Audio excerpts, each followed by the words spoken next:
the HR as a fraternity or Sharp as an organization. We would like to know more about who you are, Ruchika, as a person. So honestly, HR was not a planned choice. It happened along the way. So as an Indian HR leader, it was a shift in mindset. Decision making felt slower at first, but over time I understood the reason behind it. And you have already worked with multiple organizations in the past.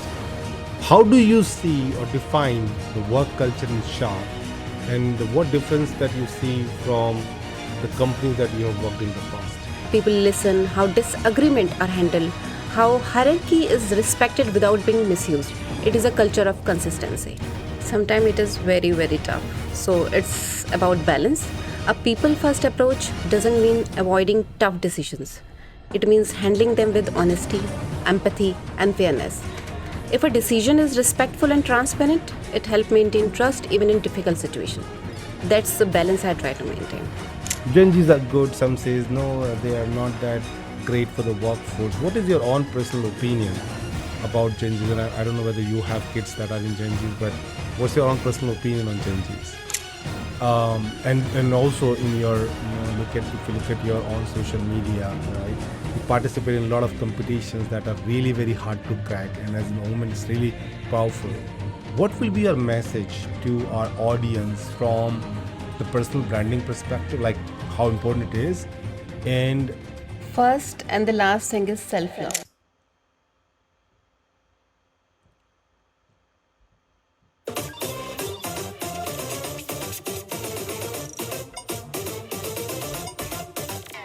hello everyone, welcome to yet another podcast by Incredible Workplaces called Culture Beat. And today we have Ruchika with us, who is the head of HR Sharp India. So Ruchika, first of all, welcome to the show. Thank you so much. And this was one of the long awaited podcasts that we wanted to do. So it's going to be fun. But before we start talking about the HR as a fraternity or Sharp as an organization, we would like to know more about who you are, Ruchika, as a person. So I'm someone who connect and gel quickly with different kind of people. I also enjoy meaningful conversation, quite engaging by nature.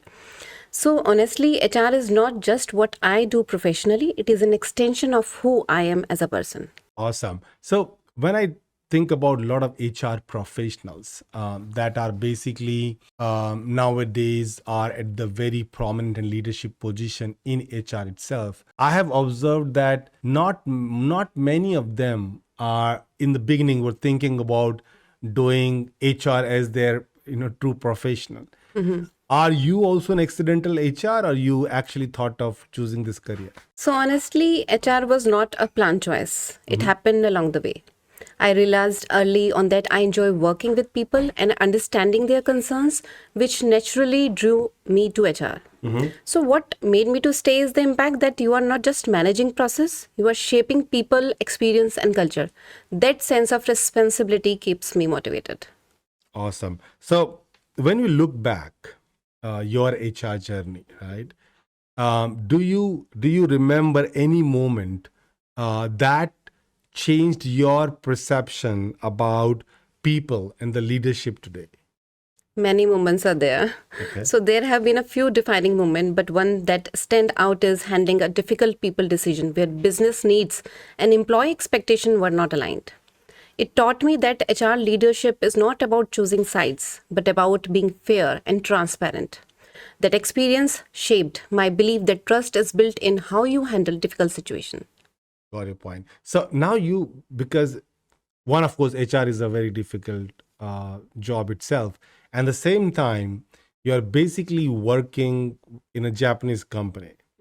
And you being in the leadership position, you have to interact with Japanese counterparts. What is the difference or that you see in Japanese and Indian work culture, and how do you navigate through that? So there is a lot of difference because this is not the first time I'm working with Japanese organization.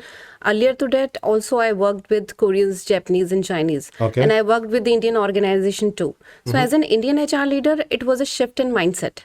Decision making felt slower at first, but over time I understood the reason behind it. There is a strong focus on alignment and long-term thinking. Japanese culture really emphasizes discipline and respect, And once you start appreciating that, you see the strength it brings in terms of stability and clarity. So, navigating this, what about balancing both, honoring the culture and at the same time adapting it in a way that work effectively in the local context? Awesome. So let's go a little bit on the work culture side of it. And you have already worked with multiple organizations in the past.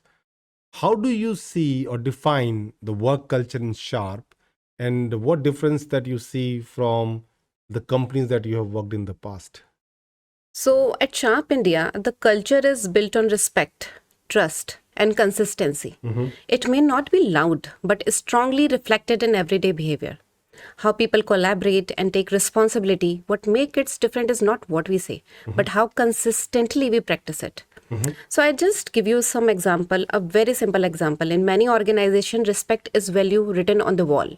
But at Sharp, you see it in meetings, how people listen, how disagreement are handled, how hierarchy is respected without being misused. It is a culture of consistency. Okay, great. Thank you. And when you talk about culture, right? Many organizations, you must have heard, they talk a lot about culture, right? But living culture consistently is a key part. In Sharp, how do you make sure that your everyday behavior is shaping that culture? So you were right. Culture is often spoken about more than it is practiced. I strongly believe culture is not built through initiative. It is built through habits. So at Sharp, it shows up in simple everyday action. For example, structured communication, clarity in role, and respect for hierarchy are followed consistently. There is also a strong focus on accountability and ownership. Leaders lead by examples. So this is all about. All right, so let's move a little bit on the context of the empathy and the decisions that you take business, right? And I have seen many a times HR leaders have to sail through these two boats, right? Whether they choose people or they choose business. How do you manage these kind of situations where you have to also think about people and also take some decision that might impact people adversely? Sometimes it is very, very tough. So it's about balance. A people first approach doesn't mean avoiding tough decisions, it means handling them with honesty, empathy, and fairness. If a decision is respectful and transparent, it helps maintain trust even in difficult situations. That's the balance I try to maintain. All right. So, what gives you the most satisfaction in the current role that you have as a HR leader? At this stage of my career, Yeah. okay, so at this stage of my career, what give me most satisfaction is seeing the impact, whether it's building a strong team, confident leader, or creating a workplace where people feel respected and valued and speak openly. So they don't need to hesitate to speak anything with you. It's when culture starts sustaining itself without constant intervention. So for me, that real success of HR. But HR is often behind the success. Everybody knows that very well. So at this stage also, I don't just see myself as managing HR. I see myself shaping an environment where people and business can grow together sustainably. And that's what continue to drive me every day. So, great. Good to know that at this stage, there are things that you're still enjoying, right? But let me just touch up a little bit on the Gen Zs that are coming in the workforce nowadays. And you must have heard of many conversations where people think that Gen Zs are good. Some says no, they are not that great for the workforce. What is your own personal opinion about Gen Zs? And I don't know whether you have kids that are in Gen Zs, but what's your own personal opinion on Gen Zs? So as I mentioned in our previous questions, that all about balance. So we have to understand their upbringing, and they have to understand millennials. So when we mesh together, everything will be fine. You mean we need to have an approach that is more balanced, that you need to understand them at the same time. You need to also educate them to make sure that they understand how they work. So as a millennial, we have to talk about the culture more, how to respect that. But at the same time, we have to learn the technology, the AI, which we don't know that much. The new generation knows. So that's why I said it's all about balance. Awesome. So in Sharp India, as you are coming up with a lot of products in multiple, whether it's home appliances or office automations, and I'm sure that also means that you need to bring a lot of fresh talent in your organization. And being the head of the HR, how difficult it is for you nowadays to hire new people that is required by the organization? Sometimes it is very difficult because earlier to that we were very stick with the job description or the particular profile we need. But when we are talking about the Gen Zs, they are very particular about the job because they are keep asking the question, what is our timings, what is the profile we are looking forward, what is the growth, not after 5 years, what is the growth after 6 years or after the probation completing. So there are a lot of questions coming up. They are very particular about the salaries. If they don't like it, they don't join it and they say in front of you. But do you think that the people who are coming in the workforce, and let's talk about Gen Zs, what do you think, what excites them the most? The pay packages or the purpose or work environment? What is, in your opinion, exciting for them? I think they're more enjoying the balance between professional and personal life. So if you pay a decent amount of money and you want them to work till 12 o'clock or midnight, they won't work. They really want to go 9 to 5 job. They will complete their work. It's not like that they are the Gen Zs, they work 9 to 5, they won't work. No. They work particularly and they go. After that, they are their life, they want to enjoy. So you are also incredible workplace certified organization. And when I looked at the surveys that are conducted, one, the number of the participation of people was very high. That means that people were really engaged and they wanted to share their opinion. And top of it, which is very rare, by the way, not many organizations get these kind of participation by employees.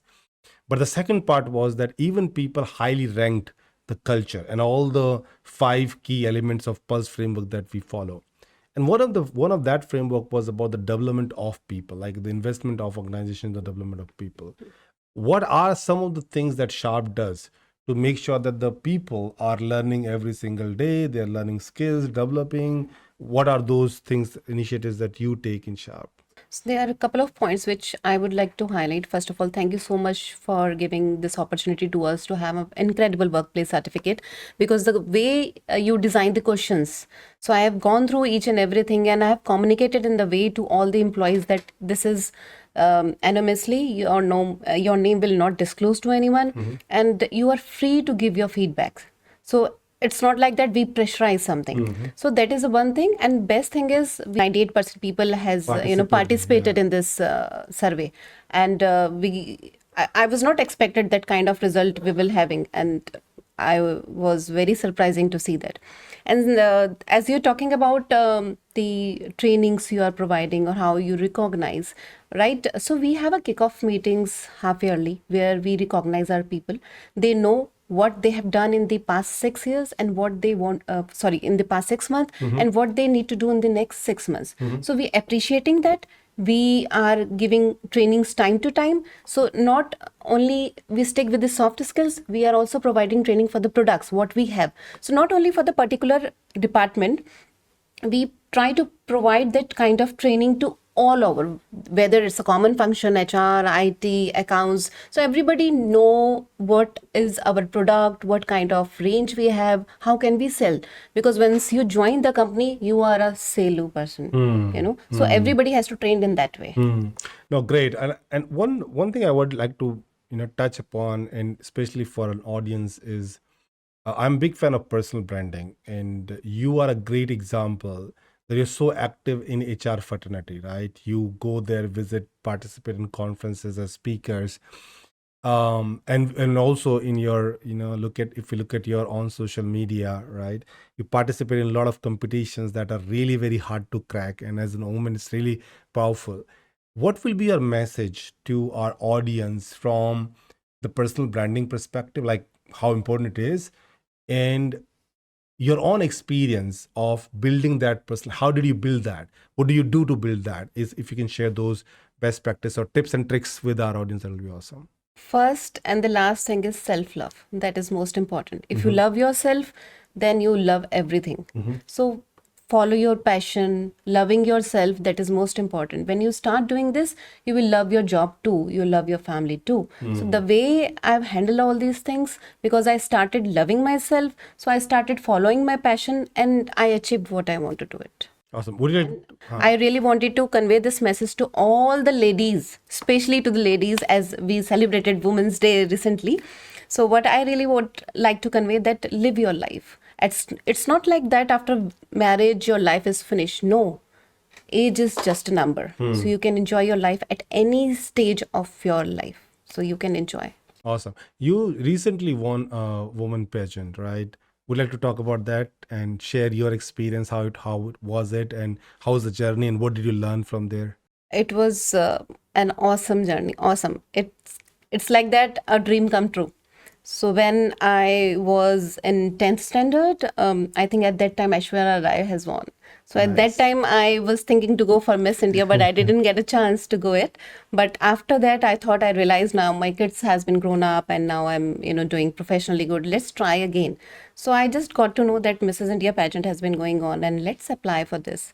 It was a very difficult journey because after having and reaching on certain position, and then you speak and learn many things and speak in front of a lot of people, it is very, very difficult. Because in HR, you know the subject, you can speak frequently, but when you go in different round, like for an example talent round, so we can speak about the HR topic, but nobody will be interested to listen that because they are, most of the people are the non-working or the housewives or the leaders or politicians or the doctors. They don't understand HR.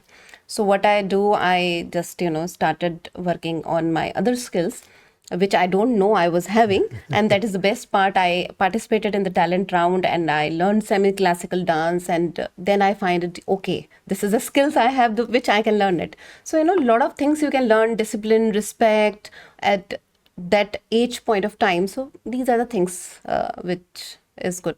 Really awesome. And I think you described in a very simple way, but I must tell that it was really a hard journey because anybody go through that only know, and importantly that you have your professional work to manage, which is still very stressful. A lot of demand is there from a work perspective. Then you have your family to also look after, and then you took another objective for yourself. For a couple of months you've been very, very busy towards that, but I would say that it was a commitment that took you to that finish line. What would be your message to many of our audiences, basically from those who are in the mid career in HR? What will be your advice to them? What should they do from here to reach to the top leadership in HR? What will be your advice to them? So HR role is basically a people management role. So age doesn't matter whether you are very young age or you reach the 50 plus age, but if you are managing people very well, you can do it anything. Like you manage your home in a better way. That way you need to manage your office. So this is a simple thing. If so, self-learning is very much important. There are certain examples. My example itself, as I did my MBA in HR quite long time back, but after that I thought let's do it something. So I again go for a head for a certification for the XLRI. So when you keep learning, you keep upskilling yourself, then you can reach on certain positions, because this is very much important. Learning at any age of point, you should not give that a backseat. This should be in front, because every day is a learning day. So sometime you learn from the children, sometime you learn from the leaders, sometime you learn from the, sometime I learn from the mates also. The way they are following their time management. Incredible. That's really awesome. And I think I'm a personal believer that learning never stops.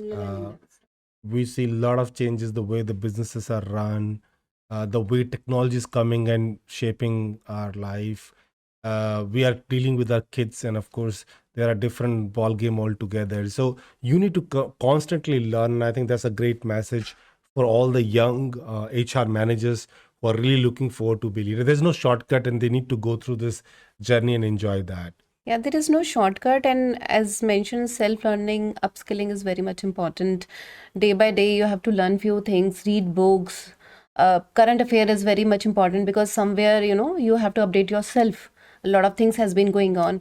Technology wise, you need to update yourself. Otherwise, you will be nowhere, because in future, maybe a lot of job will not be happening in that way what we have right now.